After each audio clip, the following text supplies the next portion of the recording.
Welcome to Spotlight New England. I'm one of your hosts, Audrey McClelland. And I'm Ashley Erling. And we did it. We're here. We made it. Unofficially. Yeah, it is. The holiday season. It's official. Halloween's over. Halloween is officially over. Much to your delight. I told you, I've been doing Christmas music since at least, Have you been doing music?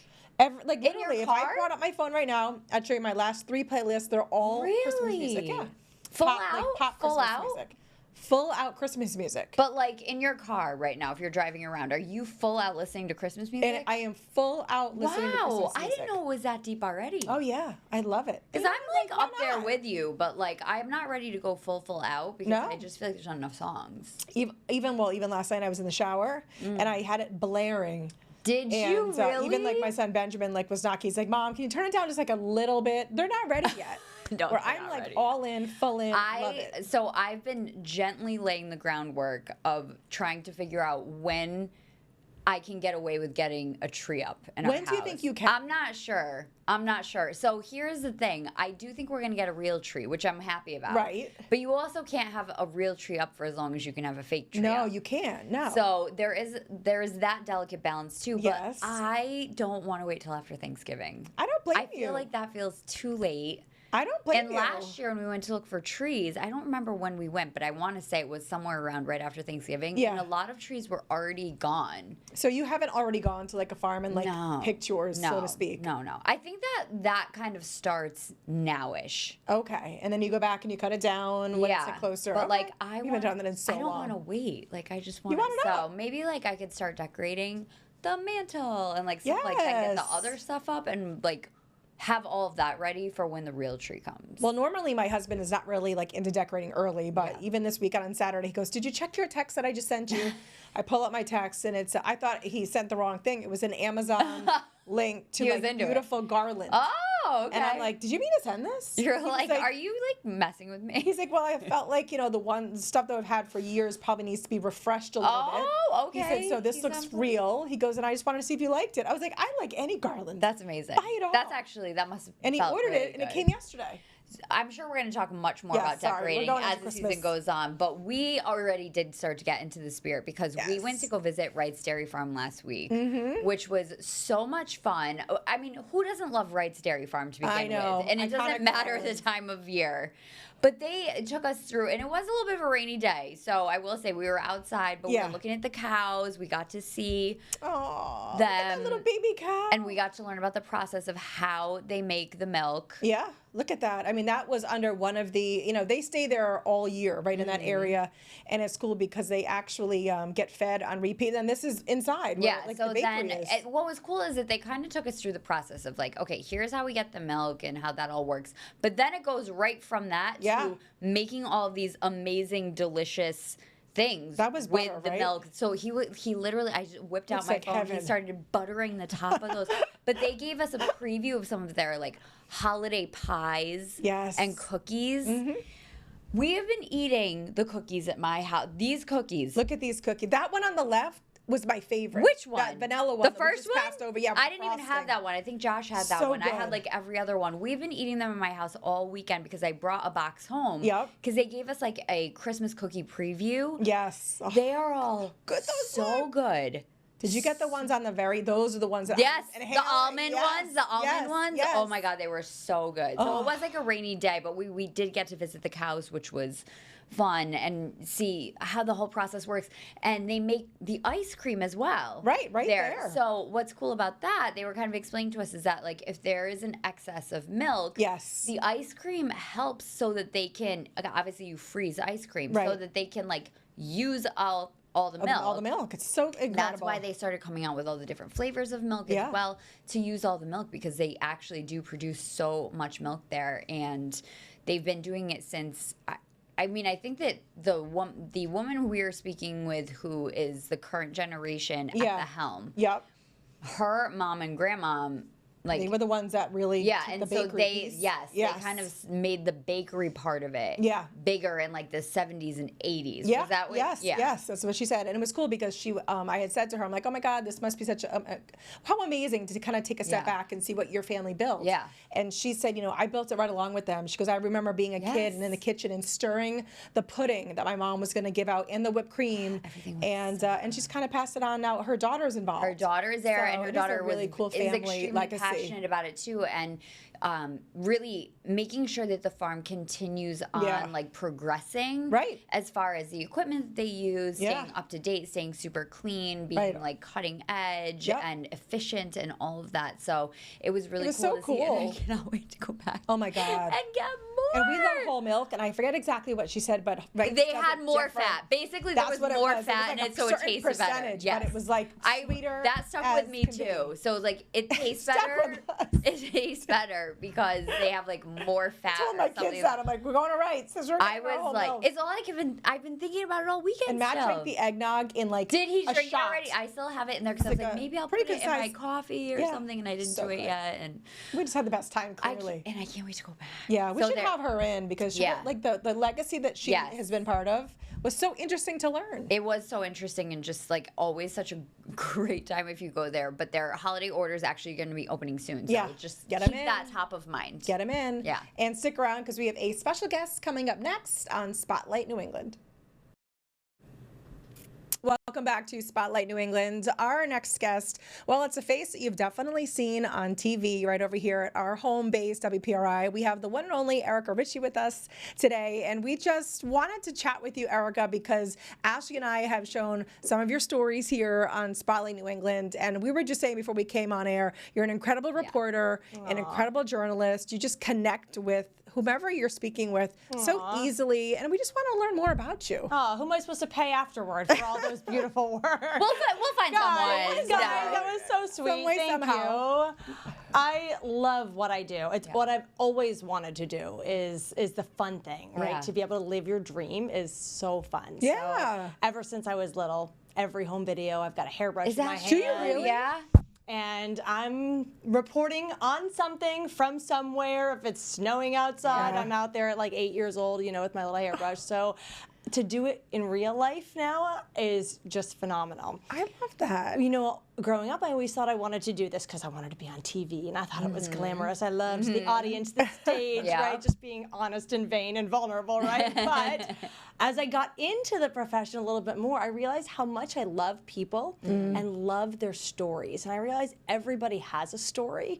And at the time that I got into the industry in the early 2000s, it was the only medium to share somebody's story. There was no social media at that time. There were no other avenues. There was no YouTube. There was nothing like that. So broadcast television was the only means by which I could get to know you and hear your incredible story and give you a platform and an audience to tell. You have an incredible story, right? So it's amazing. The people that I get to meet, that I get to share their stories with. It's unbelievable. You really are such a people person, and I love your reporting and your reporting style. I always have. You are so professional, but in a way that is very down to earth and approachable, which I just have always admired so much. But how did you get started in the industry? You knew you wanted to do it, right? But everybody has a little bit of a different path. So how did you get here? It's true, and it always amazes me when I talk to colleagues throughout this industry and my time working in it, that every path is so different. I remember meeting someone early on, and they were an English major in college or a history major. I'm like, how did you, what? I took the little bit more traditional path, and I was a broadcast journalism major. I went to Liberty University down in Virginia, but I'm Rhode Island born and bred, so I finished a year early, actually, and came back home because I couldn't wait to start working. No way. In the industry, and so when I was in college studying this, it really kind of reaffirmed this is what I want to do. And so then I got my first job over at Channel 10, working on the assignment desk, and I hated that job. We can be honest. I hated the job, but I loved working in the newsroom. I was like, oh, this is electric. I was like but I was so jealous of having to assign the reporters the stories. I keep hitting your microphone, I'm sorry. No, it's okay. I know, I do it all the time. I'm Italian, I talk with my hands. I do the same thing. And so I was like, I want to be the reporter going out to that story. And so they were gracious and let me, work on a few stories here and there. And I worked there when the station fire happened. And so they allowed me to be out field producing there. So I got a lot of firsthand experience. And then it kind of just segued from there. So I studied broadcast journalism that really reaffirmed what I wanted to do. Right. Working in a newsroom solidified it for sure. And then I got my first on-air job at a small cable station in southeastern Massachusetts that doesn't even exist anymore. But I'm so grateful that it did because it allowed me to work out all the kinks. Not all. Listen, we're all still growing. I still make mistakes. I'm far from perfect, but you're constantly surrounded by people that can sharpen you all the time, and there's a lot of value in that too. So have you always been more or less like a hometown girl? Always. And that must be amazing, though. Had to leave this market to do my career, and I'm so grateful for that.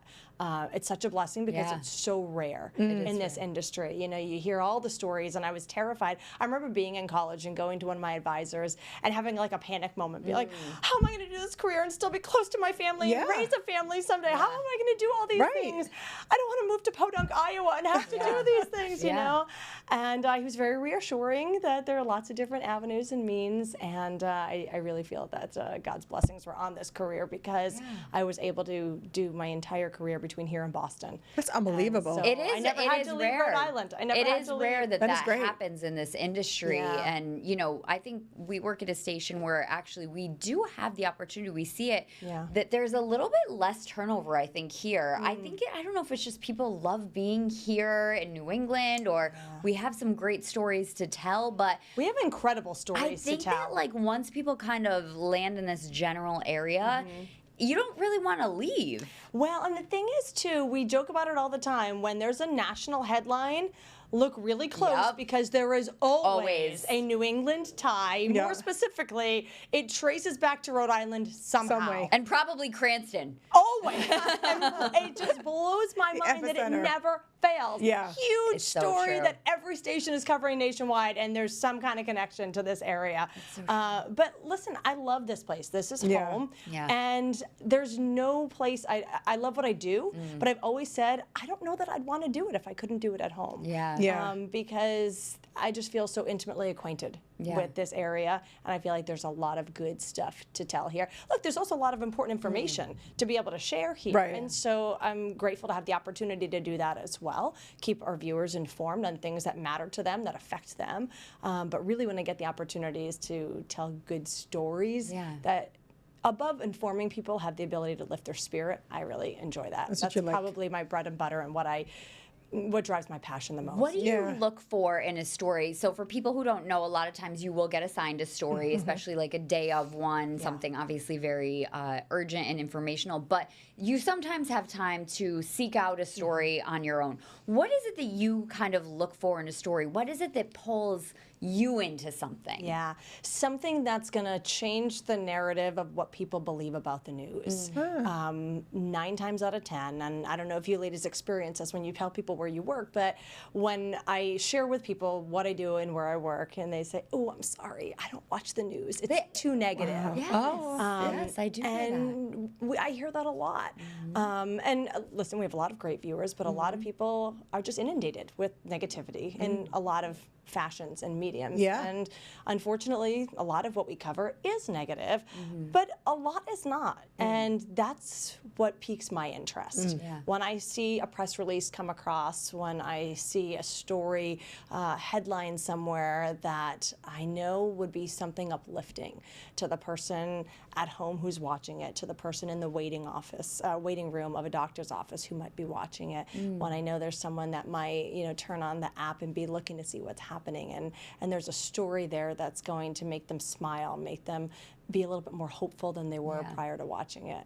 That's what really piques my interest. I love that you're thinking about the viewer in that. And so bring us through, just like Ashley said, you get assigned a story some days, like the day of, something urgent, and there's a big thing going on. But like, what's an average day for you, like at work? Yeah, and like, how early are you waking up, all that? That's what we don't like to talk about. The alarm goes off anywhere between 2:30 and 2:45 in the morning because, you know, I'm in 12 minutes this morning, so 3 days a week. So that's an early alarm. And of course, here's what people don't necessarily realize is it backs up into the day before because the outfit's got to get pulled out at night. School lunches have to get made at night. Any breakfast for the family's got to be done the night before. So, you know, I'm cleaning up from dinner and going right into what preps for the next day. But listen, I'm really blessed to be able to do this part-time, so it doesn't consume all of my time, and my family is still able to take priority. But that alarm goes off, I get myself up and dressed, and that's as much as I do at home. The rest gets done when I get here. You do the hair and makeup and I do my own hair and makeup. That's probably the number 2 question I get asked when I'm out Who there. does your hair and makeup? Exactly. So I take care of all of that, and a lot of times that's done in the little like visor mirror of the car on my way to a story sometimes, or 5 minutes before a live shot. So she does it well. Look at her not face. Glamorous. It's not glamorous, but it does work for you. It works for you. It's perfect. You know how to do it. Because you never know what's going to happen when you walk into the newsroom. Sometimes I'm walking in and there's a huge fire and we have to go right back out the door and be on the air within. So I get in about 3:30. We're on the air at 4:30. So it's not a very long turnaround time. It's very tight. So then when that happens, it's hearing what I'm covering and then having to process all the information, make sure it's accurate, digestible, understandable for an audience who I know is also just waking up. Right. And that's a good still point. kind of, you know, getting their bearings on the day. And so it's got to be as digestible as possible for our audience, which means if I can make it as simple as I can for whoever's at home watching this, trying to understand what's going on before they head out the door. That's kind of what I'm doing. So it's like a mad dash up until probably 6:30, 7 o'clock, and then it's kind of a little bit slower as we continue throughout the morning because we're on the air till 9. Right. That's right. So, and then after that, we get off the air at 9, and then I'm kind of working on other stories. You know, right now I'm working on stuff for Veterans Day for next week. So it gives me some time to be able to do that if I'm not in the noon newscast, which sometimes happens as well. Which you were today. I just watched you. So busy. So, and you know, that's talking all about government shutdown stuff and how that's affecting us here. And so these are really big concepts that are hard to understand. They've got a lot of parts to them. So I really try and work hard and diligent to understand it myself, digest it myself, and be able to regurgitate it in a way that the average viewer who's not engrossed in politics in Washington on a regular basis can understand why this is happening, what are the moving parts that are being affected, and ultimately, how's it going to affect me? Is it going to affect me? Right. You know? So it's, but I kind of like that. Yeah. It's kind of fun. It is. Well, it's very useful. It's very helpful. You know, we feel like we're going to work and we're actually doing something you can see the results of and feel, which I love. But you did mention your family, so I want to talk about your family a little bit too, because I know how important your family is. How do you kind of do it all? I don't even want to say balance because we've talked about this before. Right? There's really no such thing as balance. Blending. Well, but you do it all. I don't actually, and I'll be very honest about that. I think there's a big misconception that you can do it all, and I'm probably going to isolate myself in this, but I don't think you can because something has to give at some point if you try and do it all. So I made a very strategic decision, my husband and I, when we had our first child 16 years ago, that I was going to reduce my work to part-time. And so much as I could, do what I could here or in the industry at the time, and be present to raise my family. We thought it's a very important value for my husband and I to be able to invest in and raise our own children and not outsource if we didn't have to. We had some help with grandparents, but for the most part, we were able to be there, you know, when our kids were little and stuff. So I've been part-time at every station I've worked at since our daughter was born.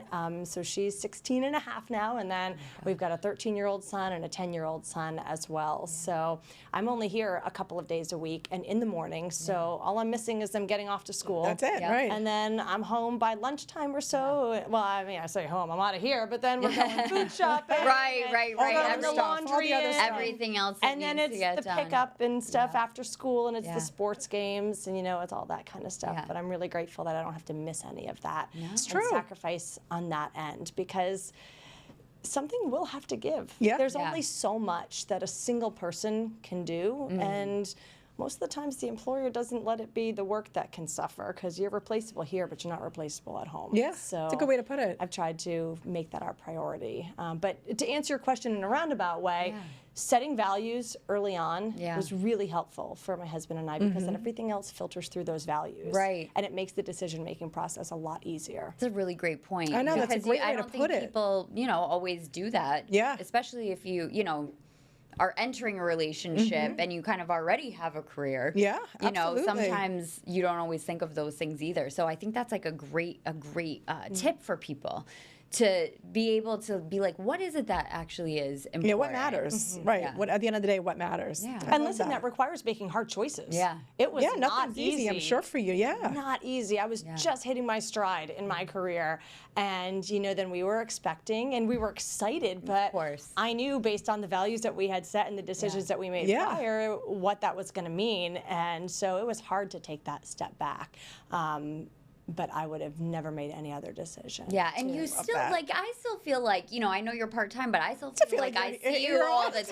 time I on the know. air. I think I feel like that sometimes You'll too. also anchor as well. So, I feel like you are doing it all. From the because you- outside, Looks yeah. can be deceiving. Not that that matters one way or another, No, but what but I'm still. saying is I feel as though you have a very prominent career, and I know how dedicated you are to your family. So I love to see that. Well, I will say I'm very blessed to have been given the opportunity to stay in the industry part-time, not even just here at WPRI, but also at the other stations. News directors were very accommodating to that, and I'm grateful, because think about it. I would have stepped out when my daughter was born in 2009. The iPhone was only 2 years old. That's true. And social media was only MySpace.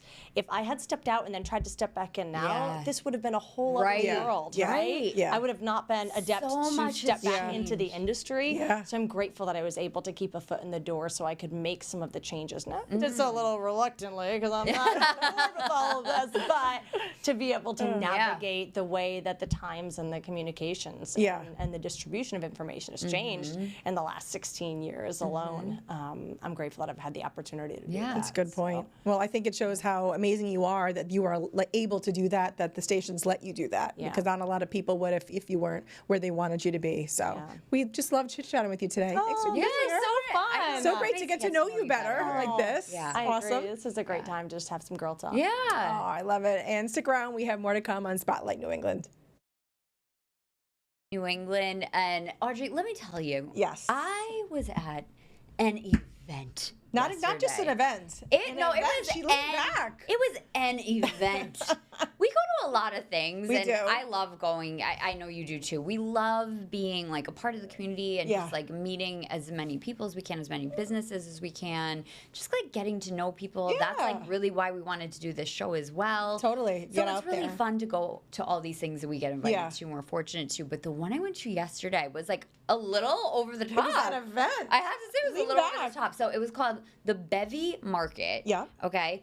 It was held at Blythewald, which One of my you and I favorites, love very right? much. Yeah. Blythewald is a beautiful place. And it's I hope I'm pronouncing it correctly, the Bevy Avivi truck. Right. Okay. So you've seen this probably on social media. It's Yes. that little like Italian So cute. truck. Yes. And it's a luxury beverage cart. Right. So they were the hosts of this, but they have all these vendors that they work with. Right. That they invited to have this whole marketplace there at Blythewald. And so you walked in and you literally, it was like a passport that you checked in. Amazing. And Look you at like that. the way that they set up these different, and I didn't get great video because I was so in the moment and I was like, oh my God, I have to take pictures, I have to get some video, but there were all of these vendors set up, and I'm talking about, I was actually a little bit annoyed. Here's why. Because now my wedding's over, and I was like, I could have used so many of these vendors. That's the truck,